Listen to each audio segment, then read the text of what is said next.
Bhagavate Vasudevaya. Vandeham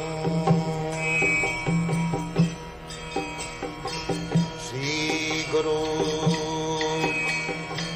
Sri Juta Padakamalam.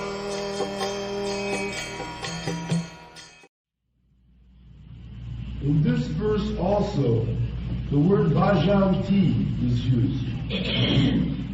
Bhajanti is applicable to the Supreme Lord only, whereas the word worship can be applied to demigods or to any other common living entity.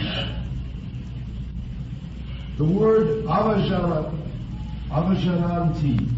Avajananti means neglecting. What is God? I am God. What is God? Why shall I serve God? This is avagga. Just like criminal. What is government? I can manage my own affairs. I don't care for God. This is called avajan. But you cannot. If I say I don't care for government, all right, you can say that, but the police department is there. It will give you pains. It will punish you. The material nature will punish you with threefold miseries. God. The word avajananti, used in this verse of the Srimad Bhagavatam, is also found in the Bhagavad-gita. Avajananti Manmura. The Srimad Bhagavatam, this word is used, avajananti, sthanat bhushtapatam tadha.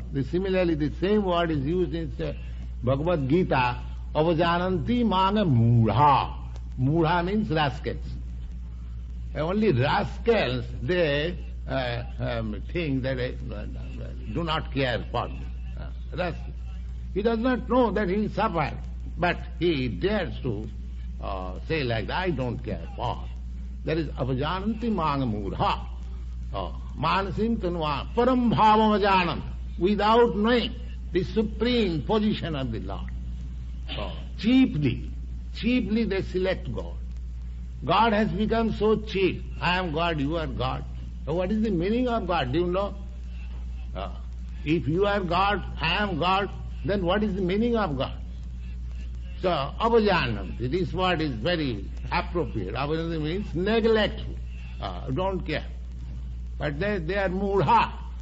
They are called mudha means senseless, without any knowledge. Avajananti manga mudha manasim tanuvasa. God. Only the fools and rascals derive the Supreme Personality of Godhead, Lord Krishna. Such fools take it upon themselves to write commentaries on the Bhagavad-gita without an attitude of service to the Lord. Consequently, they cannot properly distinguish between the word bhajanti and the word worship. So the culmination of all kinds of yoga practice lies in bhakti yoga. All other yogas are but means to come to the point of bhakti yoga. Yoga actually means bhakti yoga. All other yogas are progressions toward this destination. From the beginning of karma yoga to the end of bhakti yoga is a long way to self-realization. Karma yoga, without fruitive results, is the beginning of this path. When karma yoga increases in knowledge and renunciation, the stage is called jnana yoga.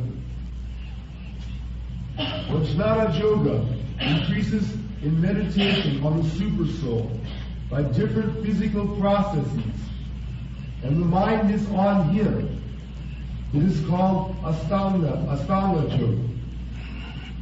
And when one surpasses the Astanga yoga and comes to the point of the Supreme Personality of Godhead, Krishna, it is called Bhakti yoga. Yes, the gradual progress of yoga system.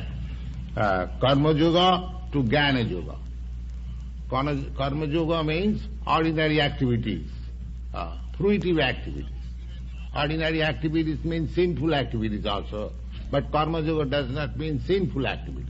Only good, pious activities or prescribed activities. That is called Karma Yoga.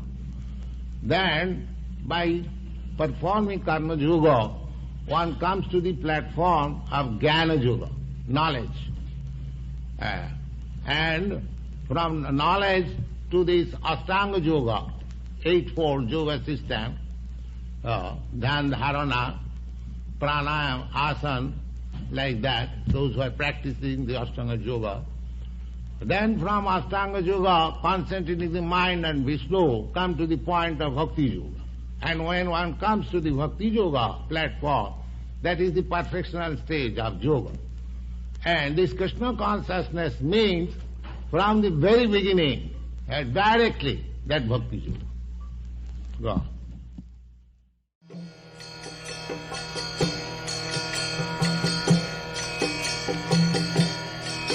Hare Krishna,